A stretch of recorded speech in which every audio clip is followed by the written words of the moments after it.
बिस्मिल्लाहिर्रहमानिर्रहीम। अस्सलाम वालेकुम। Hello everyone. उम्मीद करता हूँ आप सब खैरियत से होंगे।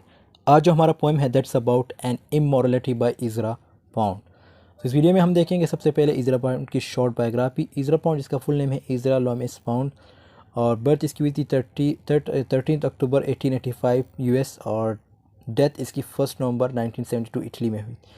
ये एक अमेरिकन पोइट, क्रिटिक थे और फाउंडर थे इमेजिज़म मूवमेंट के। इमेजिज़म मूवमेंट को मैंने डिस्कस किया इन 2 पोएम्स में, in the station of the metro, a girl. अगर आपको इमेजिज़म मूवमेंट के बारे में जानना तो इन पोएम्स की वीडियो आप देख सकते हैं, लिंक आपको डिस्क्रिप्शन में मिल जाएगा। इमेजिज़म मूवमेंट है क्या, इमेजिज़म मूवमेंट के फाउंडर्स कौन थे, और कौन से एक्टिविस्ट थे इसके, किस पीरियड के अगेंस्ट ये इमेजिज़म मूवमेंट स्टार्ट हुआ था। आज जो हम डिस्कस करेंगे दैट्स एन इमोरलिटी। सबसे पहले हम देखें कि इन इमोरलिटी की facts. The author expresses how we being people in the world praise the concept and terms love and laziness. Even though he has lived in many places, none of them were for him. He honestly couldn't care less. ये पहले line को समझना बहुत ज़रूरी है। इस line को समझेंगे तो आगे पोएम की समझ आएगी। इस पोएम में इसमें हमारे पास 2 नैरेटर्स हैं। एक नैरेटर इस पोएम को टाइटल देता है। पोएम का टाइटल क्या है? An immorality. और ये टाइटल किसने दिया है? इज़रा पाउंड ने। और दूसरा नैरेटर जो है वो एक स्पीकर के तौर पे है, जो ये सॉन्ग गाता है, मींस इस पोएम को संग करता है। तो 2 नैरेटर हुए, एक इज़रा पाउंड और एक दूसरा स्पीकर है जो ये सॉन्ग गाता है, मींस इस पोएम को जो है संग करता है। अब जो अगला पॉइंट है, he plainly states that he could rather be with his lover than go to war from this simple person. अब मैंने जैसे बताया, इसमें हमारे पास 2 नैरेटर है। जो पहला नैरेटर है वो कौन है?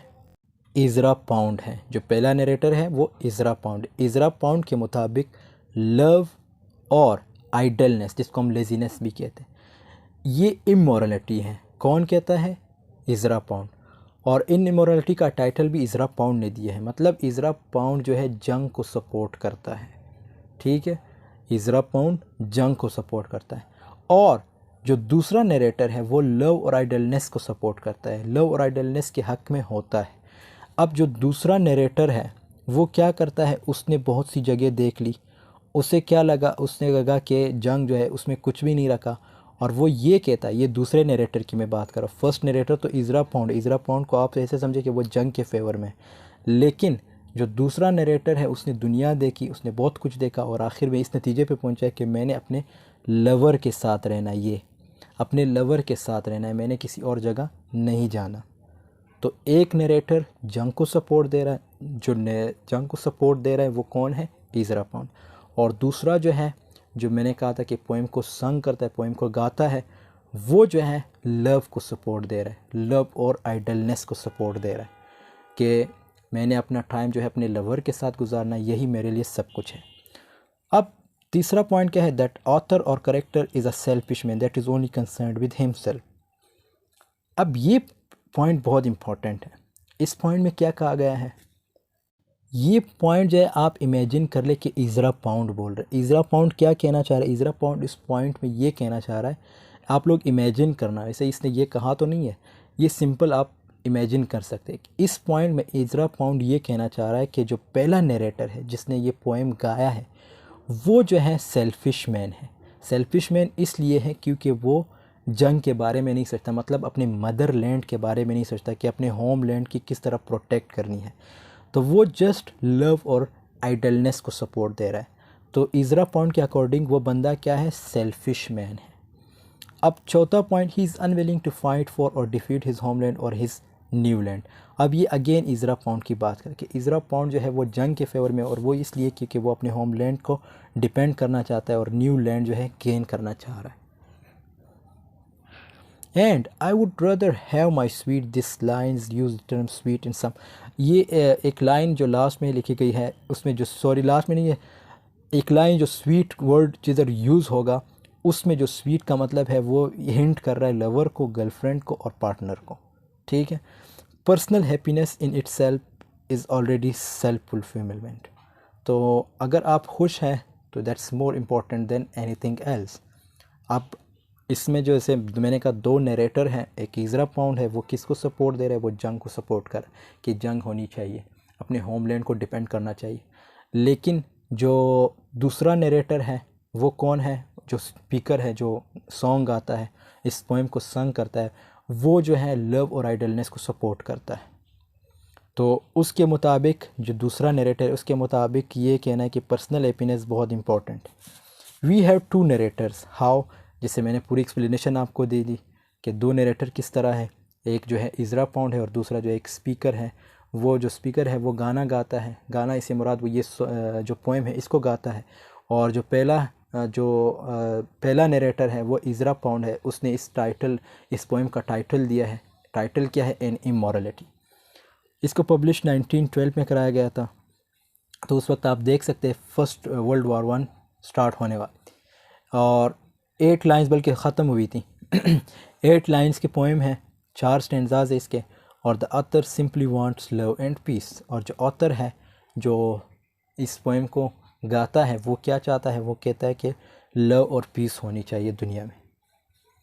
We have two narrators one of which is the author if we do ascribe one level of the idea. हमारे पास दो नरेटर है, ये पूरी एक्सप्लेनेशन अगेन यहाँ पे दी गई है, ये आप देख सकते हैं। The first narrator is the one who titles the work. वो कौन है, Ezra Pound. In this title क्या है, an immorality. If this is the title then it follows that what follows it is concern by the narrator to be immoral.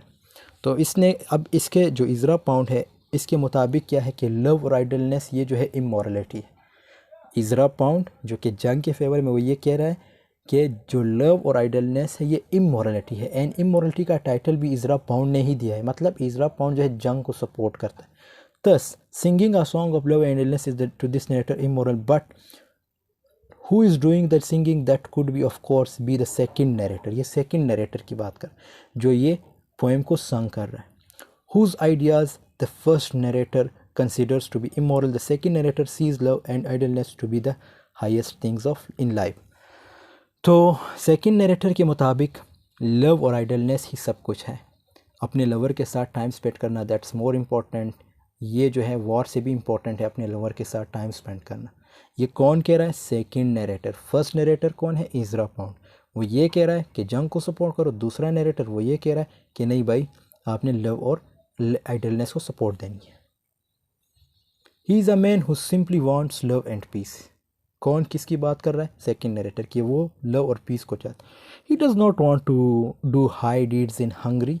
अब यहाँ पे आप देख सकते हैं हंगरी कंट्री का जिक्र आया है, इसका भी मैं आप लोगों को बताता हूँ कि जो सेकंड लास्ट लाइन में है इसमें ज़िक्र किया गया है हंगरी का। हंगरी जो कि एक मुल्क है, ये उस वक्त की बात है जब यहूदी मीन्स जो जेविश है वो यूरोपियन कंट्रीज़ में रहते थे। उनमें एक मुल्क हंगरी था। जब हिटलर ने इनको दरबदर किया फिर इन लोगों को मजबूरन माइग्रेशन करनी पड़ी और एक अंदाजे के मुताबिक 4.5 लाख यहूदी इमिग्रेट हुए थे।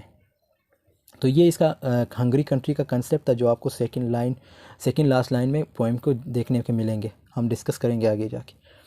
What is immoral about such liberal sentiments that liberal sentiments, if this is immorality then the opposite must be morality, action and war।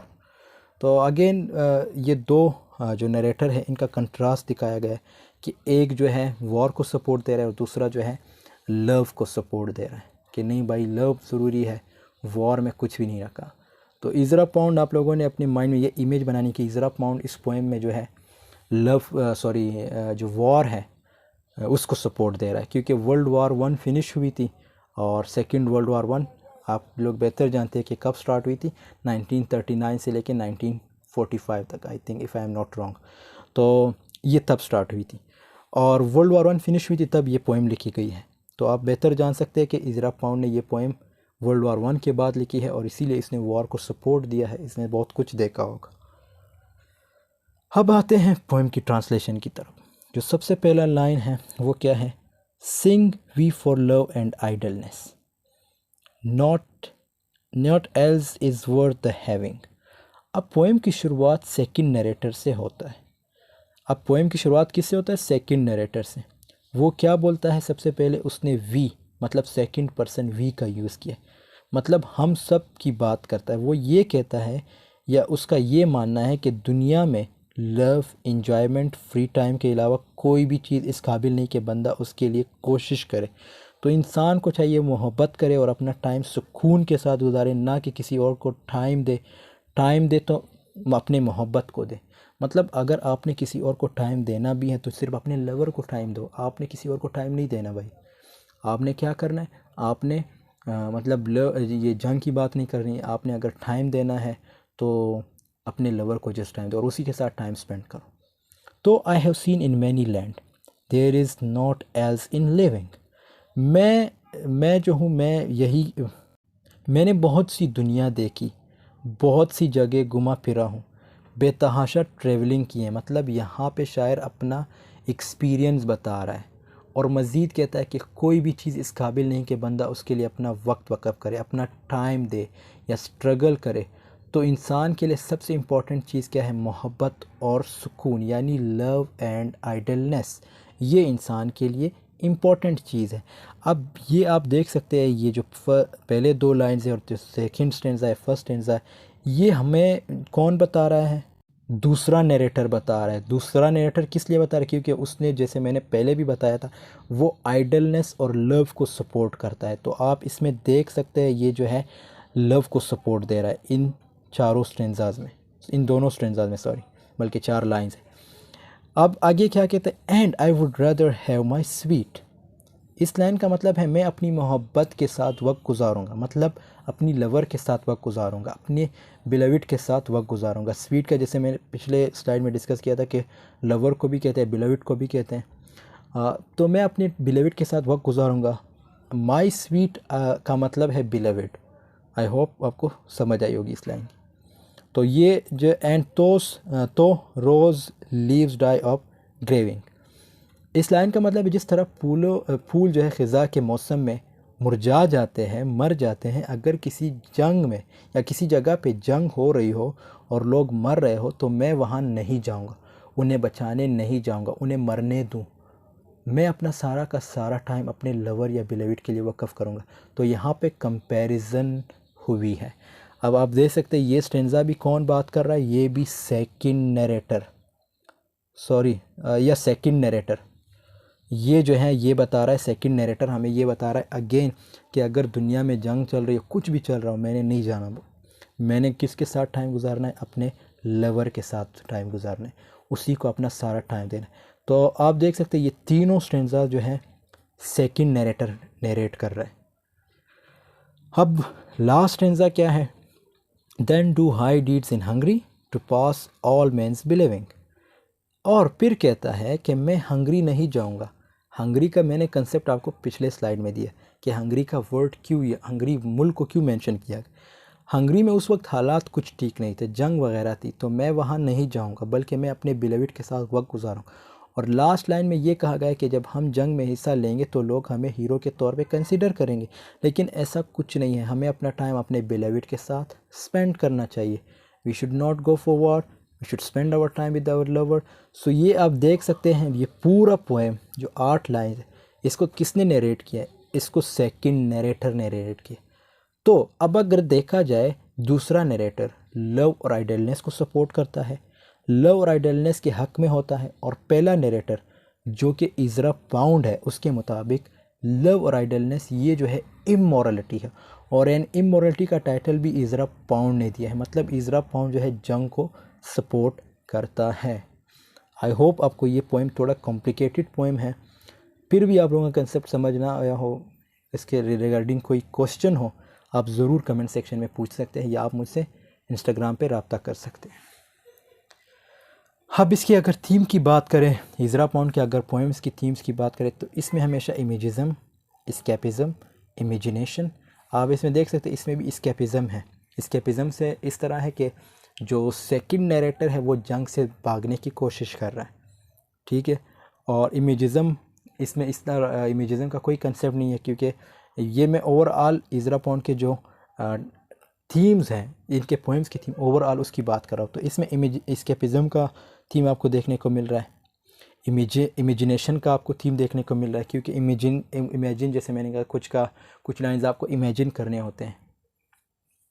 Imagination and nature, realism, love, lust and war, इसमें love का भी theme है और war का भी theme है। So thanks for watching, I hope this video has been helpful for you. See in the next video. Video पसंद आई तो ज़रूर लाइक कमेंट शेयर कीजिएगा। आपके लाइक कमेंट शेयर करने से एक मोटिवेशन मिलती है मिलते हैं नेक्स्ट वीडियो में, तब तक के लिए अल्लाह हाफिज़, टेक केयर ऑफ़ योरसेल्फ।